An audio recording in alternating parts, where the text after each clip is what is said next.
Russell Wilson benched for Jarrett Stidham. It's a financial move. It's also a football move based on the timing of this. And this comes at a moment where the Broncos are not mathematically eliminated from the postseason.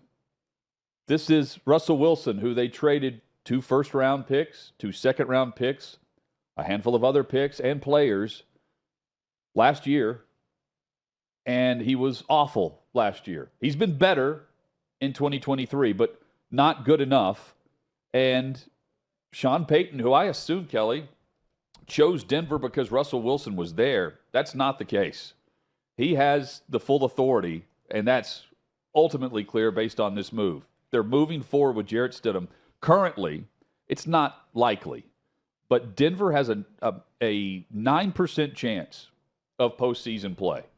They actually have a better percentage chance to win the division than they do to get the final wildcard spot in the 7 seed. And they're moving forward down that road with Jarrett Stidham. Why? Well, 2 reasons. Number one, he has a $37 million guarantee that kicks in March of next year for 2025. Next year's salary of $39 million to Russell Wilson is already guaranteed. The injury guarantee that will be fully guaranteed in March kicks in for the following season if he does not pass a physical. And what they don't want is for him to be unable to pass a physical. That's what I assumed they were going after when I thought of Derek Carr, for instance, Las Vegas last year. They sat him for the final 2 games. They didn't want the injury guarantee to pop over. That makes him virtually locked in salary-wise for 2 more years on a contract that was 4 years and roughly, $230 million over the course of the 4 seasons whenever he was traded to the Broncos. Initially, I think it's about the Derek Carr type move. But they can restructure his contract this offseason due to the fact that 2024 is already guaranteed. And it's going to be hard to move him when he's guaranteed $39 million, and he would have a dead cap hit of $80 million plus on the Broncos next year. That's crazy. I think the move is a bit crazy. He went on a 5-game streak after starting 1-5. Peyton was crushed. It wasn't really Russell Wilson that was doing anything to help win, but he wasn't losing the games like he was last year, Kelly. And on that 5-game stretch, he turned the football over 1 time. I believe he had 11 or 12 touchdown passes. Yeah, he threw 2 interceptions, one against the Commanders. I remember because I laid 3.5 with the Broncos. They were up 21-3. And then he turned right around and got obliterated by the Dolphins. And I think that was so embarrassing for Sean Payton that was kind of a turning point in their relationship. Obviously, the Broncos defense was they just flat out quit, awful. Right? They really did. It was no different than the Chargers quitting on that Thursday night. Here's my one thought process. Yes, last year, 16 touchdowns, 11 interceptions. This year, 26 touchdowns, 8 interceptions. Yep. Who are the Broncos going to find that's better? That's my question. And I am no Russell Wilson apologist. I don't think that he's washed up, but I also don't think he's an elite quarterback. He's not cooking, is what you said yesterday. Yes. Everybody was talking about, let Russ cook. Russ needs to get kicked out of the kitchen, and that's exactly what happened. But as somebody who's holding an over 8.5 wins ticket for the Broncos, I'm not exactly thrilled. And the reason why I made that wager is because I thought the Chiefs would take a step back. Fair enough. Thought the Raiders would take a step back. Fair enough. I'm not sure what's going on here other than the fact that they want to keep him healthy enough to trade him. It's going to be difficult to trade, though, based on the deal. And a restructure could happen. But it also sends this message. He's now the backup to Jarrett Stidham, where Sean Payton, who mathematically is not eliminated from postseason play, he's saying that he's moving forward without Wilson as the starter. He's now the backup. He's not just going to be inactive. He's been named the backup to Jarrett Stidham, which means he's 1 play away from being in the game and potentially getting hurt.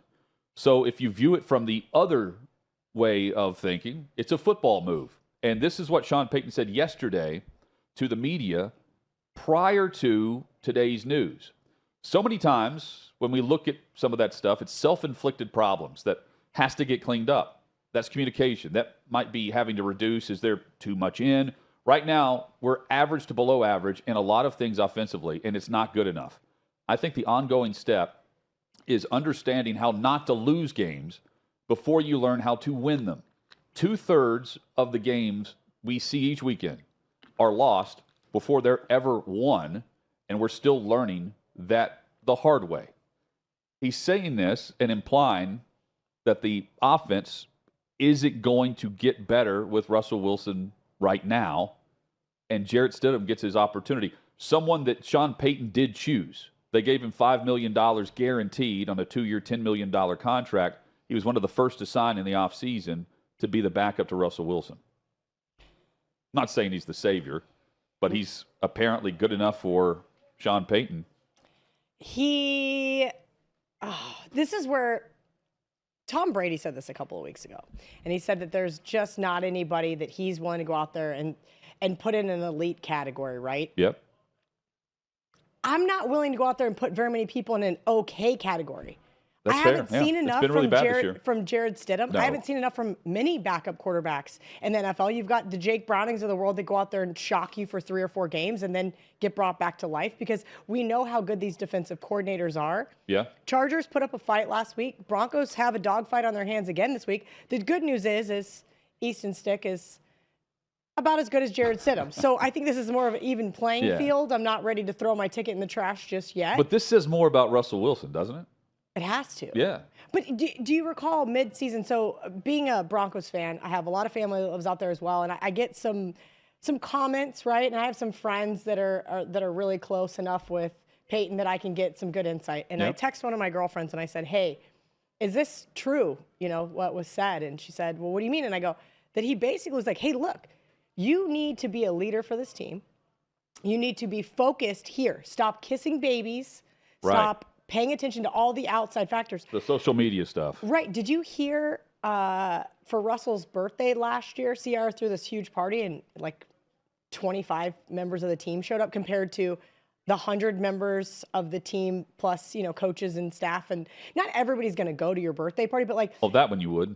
My point is everybody went to Peyton's birthday party. Everybody went to Von Miller's birthday party. Ask Chad Kelly how that worked out for him, And these are all things that as a leader in the clubhouse, people respect you enough to at least show some face. They don't. I don't think they respect him. I don't think Sean Payton respects him. And you cannot. Well, he showed up with his own office. He had that in Seattle. He's a quarterback with his office. That's bizarre. And we heard from one of the former players. It was Marshawn Lynch that said he didn't even have Russ's number, his phone number. That's weird. Well, the guy is weird. That's what I've heard. I've heard he's very weird. And he goes to the mannerisms pregame where he's like acting like he's working out the play in his own mind and he's calling all the. Like it is strange. And they can spread the dead cat money over 2 seasons. What they're telling us is they're not willing to risk injury compared to risk the possibility that he catches fire the way he did in that 5-game winning streak to potentially get them in the postseason, albeit slim margins. They would rather not risk injury to Russell Wilson so that they're locked in for 2 years instead of potentially making the postseason. And that's fair. So it's $39 million buyout. So the Waltons have more money than God. They can buy him out. But it's the cap hit, though, that really affects them because they don't, they've traded the last 2 first-round picks away. They traded the last 2 second-round picks away, and that was for Russell Wilson. They then, Kelly, traded a first and a second for Sean Payton. So, I mean, if you're just looking at what they gave up in the assets in those 2 men alone, that's detrimental to how you're going to build your team. So, they traded other pieces to get first-round picks back from, Miami, but it's not I'm surprised. I really am. I'm trying to look at Jared Stidham here and see what we've seen from him that makes Sean Payton think that he has any semblance of a NFL quarterback. 6 touchdown passes, 7 interceptions. I mean, there's no data to look at. They are either making sure that he's not locked in guaranteed for 2 years and they're trying to move him, or they're trying to get him to restructure that deal because the real opt-out on the extension really kicks in next year on the extension that he signed with Denver after Seattle for the $39 million next year. That's a steep price tag for a guy that isn't worthy of finishing a season where your team does have a chance. And this is also something to think about. The the NBA gets ripped for load management, and they're crushed for it. And how is this not viewed? The first thing I thought of was you have to me, it's different if it's week 18 and you're mathematically eliminated and you're trying to just not get the guy hurt so that you're saving money, whatever, you're out of it. Who cares? But in this case, like, what are you actually saying to your fan base? Maybe the fan base wanted this, but I mean, you can tell by the way reporters in Denver, boots on the ground, are reacting. They're surprised by this too. I mean, even after yesterday's presser. I think both games are coin flips. I think the Chargers game's a coin flip. I think the Raiders game's a coin flip. We've already seen the market come down about 1.5 points. We're really saying that Russell Wilson's only a 1.5 point drop off from Jarrett Stidham as it stands today. Yeah, Denver's just, there are a lot of bad offenses, but this is. You still have to play the game. Yeah, but they're saying, like, I wouldn't bet on them to make the postseason. You can't. But I would at least try to make the postseason. They're not even doing that. Well, all you have to do is win your 2 games and then the chips fall where they may, right? You got to hope for a lot of other craziness to happen. But all you can do is probably win that Patriots game that they should have not lost and then subsequently win the next 2. The other thing, too, is informing the team today that you're making the quarterback change after telling Russell Wilson that he's been benched and you're telling Jarrett Stidham he's starting this week. If they go out and play a ton, that is damning to Russell Wilson. Even, I'm saying across the roster, based on the leadership factors that you're saying. I'm going to go ahead and say that they are going to play better. And I actually think that might be a play-on spot based on the overreaction of Russell not playing. Yeah. My only caveat is I haven't seen enough from Jarrett Stidham to say I can actually trust him because look what we saw from Easton Stick in his first start. Sometimes these guys, they can run the offense in practice. That does not always correlate to a Sunday afternoon game. The line of thinking that is being repeated by media and fans not the majority, I wouldn't say, but many that are just of the, not just opinion, but they're certain that Denver's trying to win. They did this for a spark, which I think is ridiculous. I could see that. This team, they need it for a spark. Listen, we talked about this yesterday. Russell Wilson's not a leader. He's not liked in that locker room. They were 1-5. They won 5 straight games. Right. Okay, that was a spark. There's a couple arguments here. I don't think Russell's the guy. Sean Payton doesn't think Russell's the guy. I'm not saying they're going to go out and get better, but they might go get somebody that's a better fit. And I'm just mentioning for this week. There's not much of a drop off. The line's still 3.5. They're still a 3.5 point favorite over the Chargers. Right, they're playing the Chargers. But you did it for a spark over the Chargers. Like Russell Wilson's not the better option against the Los Angeles Chargers right now. Maybe he's not. This excuse, when the reality is they're benching him so that he will not get injured and he will pass a physical. Correct. He's getting the Derek Carr treatment. But to say, oh, we're doing this because we're trying to win a game. We're doing this for a spark for our football team is ridiculous. This is load management. The NBA right now would be crushed on OutKick if they were doing this.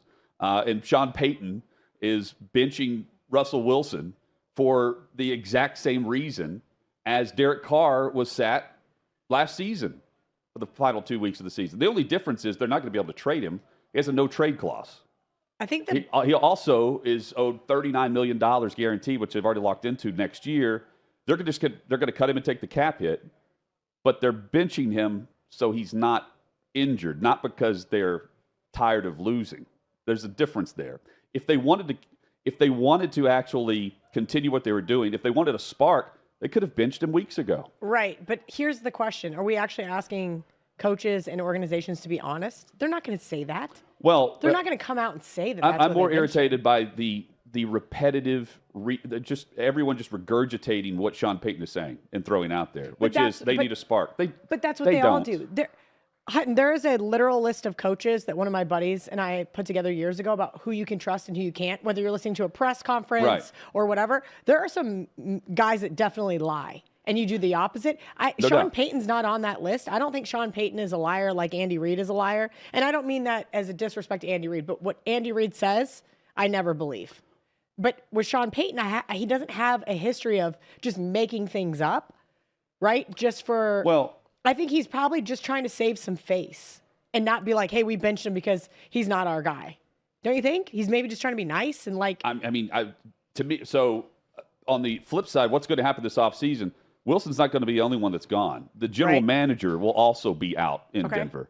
The new face of the Denver Broncos, it's not Russell Wilson, it's Sean Payton. That happened yesterday when they made this move. Well, you don't think that happened when they hired Sean Payton? No, it was still Russell Wilson. He was there to fix the face of the franchise. The guy that they will have paid over $150 million to, and they're going to cut him 15 months later after the fact, they're just going to take the hit. They will end up having to designate him post June 1st, so they take less of a cap hit for 2024, but he's still guaranteed the $39 million. And Russell Wilson, again, no trade clause. If you want him off the roster and you want to move on, you're going to have to cut him. And at this point, they're going to do it post June 1st, which is why they're not doing it now, even though they're saying Jarrett Stidham gives us a spark. Make no mistake, we're trying to win against the Chargers. You can win against the Chargers with your defense and Russell Wilson, just like you did on a 5-game winning streak. He provided that spark that Sean Payton says that they need right now. Whenever a new quarterback gets put into the mix, whether it be Jake Browning within the Bengals, whether it was Mason Rudolph last week, it doesn't matter if they can win 5 or 6 games. They only need Jarrett Stidham to win this game. That's right. But that's all they need is this game in front of them. And that's what's going to happen when they do, because everybody's going to overreact to it not being Russell Wilson. The Broncos are going to go out there and win this game, and that's going to make Sean Payton look like a smart man. Now, that doesn't mean they're going to beat the Raiders week 18. Well, but see, I'm not irritated by Sean Payton. He's playing the game based on the fact that they don't want to pay him for 2 seasons. Correct. They don't want to lock in 2025. That's fine. But just say that. And if he's not going to say that, the media should be saying this. The NFL should acknowledge this instead of saying, what's happening in Denver. Each organization does their own thing. No comment on this. The NBA does the exact same thing, and the NBA, as a league, is tired of it, and they put rules in place. Meanwhile, how many Russell Wilson jerseys were sold in Denver last year? And now it's a spark for the backup quarterback, and they're not playing the starter because he's being benched so he doesn't get injured, and they don't guarantee him $39 million in 2025. That's the truth. It's not because that he's not capable of winning a football game. Well, I don't know how many they sold last year because they had already started plummeting. There's a Denver Sports article from August that says Russell Wilson's merch sales have plummeted from over a year ago. Compared to when they were probably sky high. And now they're half price, by the way. Well, yeah, because he's not going to be on the team. But so if you're looking for a spark, why don't you do this earlier? If Dobbs provided a spark in Minnesota, he was actually winning games as the starter. Tommy DeVito, that spark quickly went out, but we know about his agent and him and the appearances he was not going to make and then did make ultimately. Aiden O'Connell, I mean, how many yards is he passing for in wins over the Chiefs? It was like 85 yards. Yeah, he was. I mean, there's no spark. It's the defense. No, it's exactly the defense, and that's you mentioned why, Browning. Yeah, Browning gets blown out in Pittsburgh. Yes. Tommy DeVito was a spark somehow, some way for the New York Giants. Now Brissett in Washington, and all of a sudden the idea that Jarrett Stidham is the quarterback in Denver next year is the starter it's going to be a rookie. But and if it's going to be Stidham, it's just a placeholder position. And fine, but just maybe Sean Payton knows what he's doing.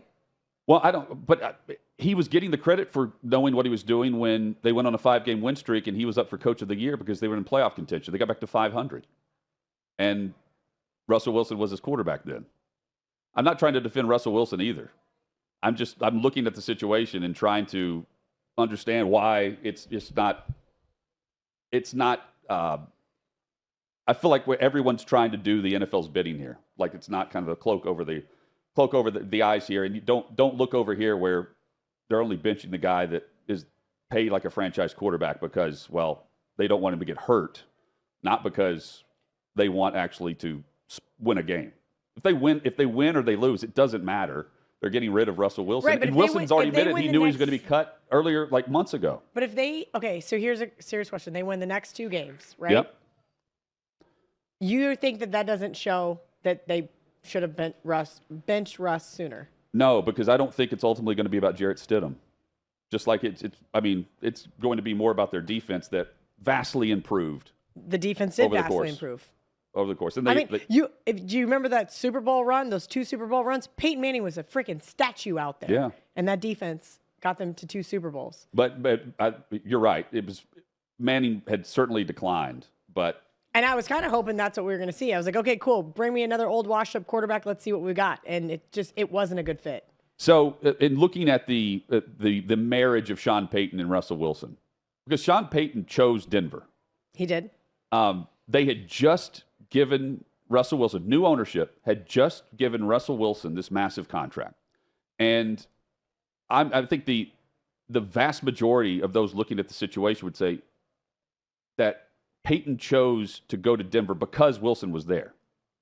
And then he gets there, and we know the offseason talk, right? We're doing the exact opposite of the regime that was here. The exact opposite of what Nathaniel Hackett was doing. He was also talking about the team president and the general manager, George Payton, who, again, will be fired after the season. There will be a Payton in charge, and it's Sean Payton. He was already in charge when he was hired. But, Kelly, from there to now, where they slapped a wristband on him for play calls and changed the habits of whatever Wilson was doing. He had his own office. He wouldn't talk to players, whatever. The leadership factor had to change. And Wilson, in a tweet, said, God's got me looking forward to what's next. And then he's already said that he was expecting to be cut after this season anyway, based on his contract, because of that lock-in guarantee for injury for 2025. The financial aspect is interesting. Because the debate in Major League Baseball is, should what the Dodgers did, which is, it's totally fine to do based on the rules of what they're doing in the collective bargaining agreement across Major League Baseball, have the deferred payments until after so that Ohtani could get more players there, right? They're going to win. We know about the contracts in the NBA. The players run the league. In this case, I think there's a lot of look the other way when they're benching a totally healthy, veteran, well-paid franchise QB in order to just make sure he doesn't get injured for financial reasons later. And they're going to take a huge cap hit after having all this. And so do you think he's going to be playing for another team? Well, and that's where I was trying to figure out when you were speaking is where he's going to go. Obviously, there's a lot of teams that need a franchise quarterback. So, but at 35, he's 35 years old. Aaron Rodgers is 40. Well, but Russell Wilson's not Aaron Rodgers. I didn't say he was. But they have the same number of Super Bowls. Well, that's fair, too. Washington, I mentioned Washington yesterday because Washington was one of the 3 teams that wanted him and called Seattle about a trade. He wouldn't approve that. He didn't want to go there. Would you want to go there? The Giants also, no, but maybe now. The Giants also were in the mix then. They're being mentioned now. Washington's going to have a new head coach, of course, new owner. They already have a new owner, yeah. And the question would be, who's the head coach? And is Washington going to go to the general manager route, or are they going to hire a coach that's also going to be a Sean Payton? I don't know. I kind of wonder if Vegas isn't going to be more of an attractive spot at that point in time.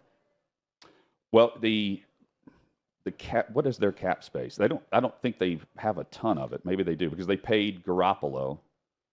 Let's look at their cap. So the cap space right now for the Commanders. Well, of course they have $84 million available. Money. Yeah. The Falcons have a lot too, but pairing him up with a coach in Arthur Smith that if he's not fired now, he's on the hot seat. Again, there's a lot of moving parts of the decisions of what will be going on. And do you want to pair yourself with Russell Wilson and whatever it's going to take? It is going to be far less than what he's getting paid now on that deal, but he's going to be guaranteed a ton of money to just walk out the door. That's why they're going to have to release him. He's not going to approve any trade. He wouldn't approve a trade if he can choose his team on his own. And you think he is good enough to be able to choose his team? Yeah, because I think he'll get enough. He will get enough looks based on the teams that we mentioned. I think they're still going to be interested in him. Well, given what they have. They have and the cap space available. Who's available and who's out there. I mean, especially with the injuries that we've seen this year where some of these teams are on their third quarterback, fourth quarterback. It's been, the Vikings are on their 4th quarterback. It's so are the Browns. Yeah, the Browns. Joe Flacco, 4th quarterback. Nuts. It is nuts. I'm not saying that Russell Wilson doesn't deserve to have another shot at it. I just, at the tail end of your career, there's got to be some smart moves made, right? And the smart move was take the money in Denver and run. And now, because things fizzled out in Seattle. Seattle looks brilliant right now. Oh my gosh, does Pete Carroll look like a genius right now? And I'm over here bashing Drew Lock, like, see you later, take the guy. He was a part of that trade. Yeah, that's what I mean. As a Broncos fan, I'm like, don't let the door hit you. And goes out there and beats the Philadelphia Eagles for me. And I'm telling you, I was not confident when I found out Geno Smith was not the starter that night. Drew Lock looked good. Was it the same with Fant? Fant was a part of that trade, right? He was. And you do kind of have to wonder, when you choose to make these decisions, right? So I'm trying to think of if I'm Sean Payton, what is the end goal? It's 2024 nothing's going to be fixed. I think another really crappy year for the Broncos. So 2020, are we really looking ahead to 2025 already? And how do you sell that to the organization? He's got to find his Drew Brees, which is, the offense he had in New Orleans with the quarterback, very precise. Timing was always on point. That's not Russell Wilson's game. Maybe he'll get Aiden O'Connell. Maybe. Or one of the other, 30,000 quarterbacks who are playing. No, I was just trying to think of a Purdue quarterback.